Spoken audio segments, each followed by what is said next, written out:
Bismillahirrahmanirrahim. Assalamualaikum warahmatullahi wabarakatuh.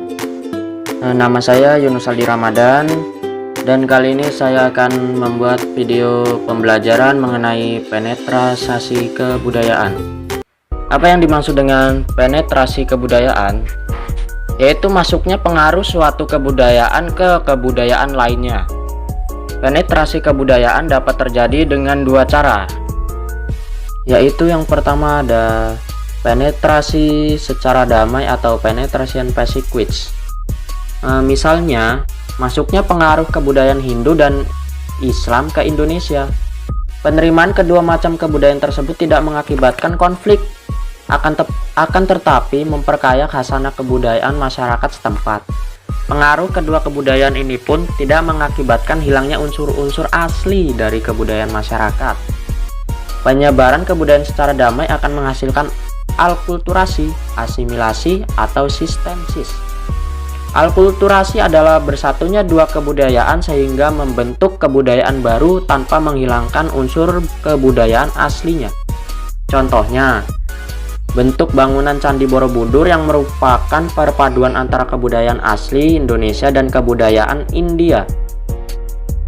Asimilasi adalah bercampurnya kebudayaan sehingga membentuk kebudayaan baru.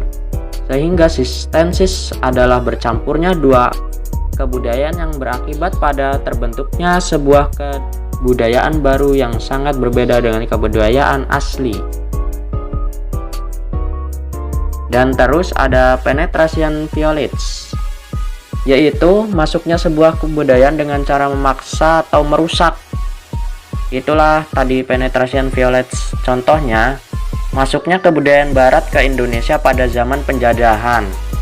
Itu dengan cara merusak tentunya, atau dengan cara kekerasan sehingga menimbulkan goncangan-goncangan yang merusak keseimbangan dalam masyarakat. Nah, sekarang saya akan beralih ke kebudayaan sebagai peradaban. Pada saat ini kebanyakan orang memahami gagasan budaya yang dikembangkan di Eropa pada abad ke-18 dan awal ke-19. Gagasan tentang budaya ini merefleksikan adanya ketidakseimbangan antar kekuatan Eropa dan kekuatan daerah-daerah yang dijajahnya. Mereka menganggap bahwa kebudayaan sebagai peradaban itu sebagai lawan kata dari alam. Menurut cara pikir ini, kebudayaan satu dengan kebudayaan lain dapat diperbandingkan. Salah satu kebudayaan pasti lebih tinggi dari kebudayaan lainnya. Dan saat ini kebanyakan ilmuwan sosial menolak untuk mempertimbangkan antara kebudayaan dengan alam dan konsep menondik yang pernah berlaku. Mereka menganggap bahwa kebudayaan yang sebenarnya dianggap tidak elit dan kebudayaan elit adalah sama. Masing-masing masyarakat memiliki kebudayaan yang tidak dapat diperbandingkan. Pengamat sosial membedakan beberapa kebudayaan sebagai kultur populer atau popular culture atau pop culture, yang berarti barang atau aktivitas yang diproduksi dan dikonsumsi oleh banyak orang. Nah, sekarang kita akan menuju ke kebudayaan menurut wilayah. Oke. Seiring dengan kemajuan teknologi dan informasi, hubungan dan saling keterkaitan kebudayaan-kebudayaan di dunia saat ini sangatlah tinggi. Selain kemajuan teknologi dan informasi, hal tersebut juga dipengaruhi oleh faktor ekonomi, migrasi, dan agama. Dan pertama adalah wilayah Afrika.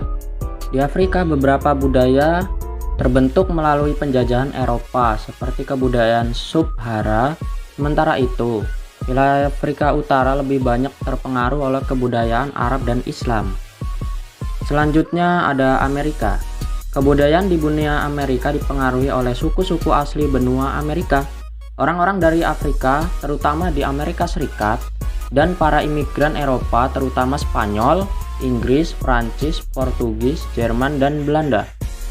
Sedangkan untuk Asia sendiri memiliki berbagai kebudayaan yang berbeda satu sama lain.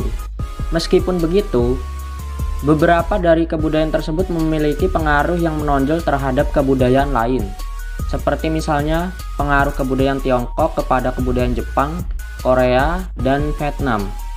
Dalam bidang agama, agama Buddha dan Taoisme banyak mempengaruhi kebudayaan di Asia Timur.